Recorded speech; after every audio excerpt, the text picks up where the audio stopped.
Hi friends, ಎಲ್ಲರಿಗೂ ನಮಸ್ಕಾರ. Welcome to extra tasty food. ಇವತ್ತಿನ ದಿನ ನಾನು ನಿಮಗೆ ಪಡವಲಕಾಯಿ ಪಲ್ಯ ಮಾಡೋದು ಹೇಳ್ಕೊಡ್ತೀನಿ. ಈರುಳ್ಳಿ ಬೆಳ್ಳುಳ್ಳಿ ಇಲ್ಲದೆ ಪಡವಲಕಾಯಿ ಪಲ್ಯ ಮಾಡ್ಕೊಳ್ಳೋದನ್ನ ತಿಳಿಸ್ಕೊಡ್ತೀನಿ.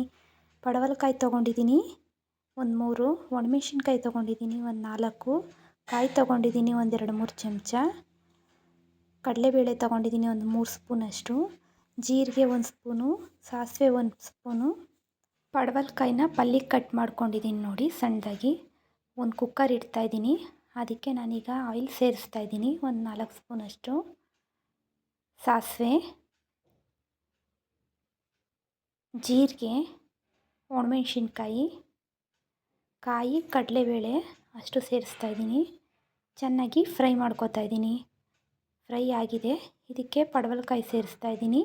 ಅದು ಕೂಡ ಚೆನ್ನಾಗಿ ಫ್ರೈ ಆಗಬೇಕು ನೋಡಿ. ಎಲ್ಲ ಮಿಕ್ಸ್ ಮಾಡ್ತಾಯಿದ್ದೀನಿ. ಸ್ವಲ್ಪ ಫ್ರೈ ಆದಮೇಲೆ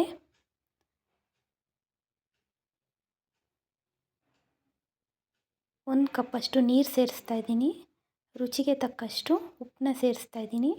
ಮತ್ತು ಒಂದು ಸಲ ಚೆನ್ನಾಗಿ ಎಲ್ಲನೂ ಮಿಕ್ಸ್ ಮಾಡ್ತಾಯಿದ್ದೀನಿ ನೋಡಿ. ಮಿಕ್ಸ್ ಆಗಿದೆ.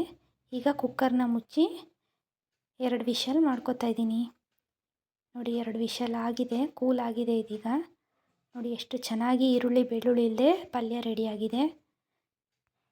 ಚಪಾತಿ, ದೋಸೆ ಯಾವುದಕ್ಕಾದರೂ ಕಾಂಬಿನೇಷನ್ ಆಗಿ ತಿನ್ಬೋದು. ನಮ್ಮ ಈ ರೆಸಿಪಿ ಇಷ್ಟ ಆದರೆ ಲೈಕ್ ಮಾಡಿ, ಶೇರ್ ಮಾಡಿ, ಕಮೆಂಟ್ ಮಾಡಿ. ಇನ್ನೂ ನಮ್ಮ ಚಾನಲ್ಗೆ ಸಬ್ಸ್ಕ್ರೈಬ್ ಆಗಿಲ್ಲ ಅಂದರೆ ಸಬ್ಸ್ಕ್ರೈಬ್ ಮಾಡಿ. Thank you for watching.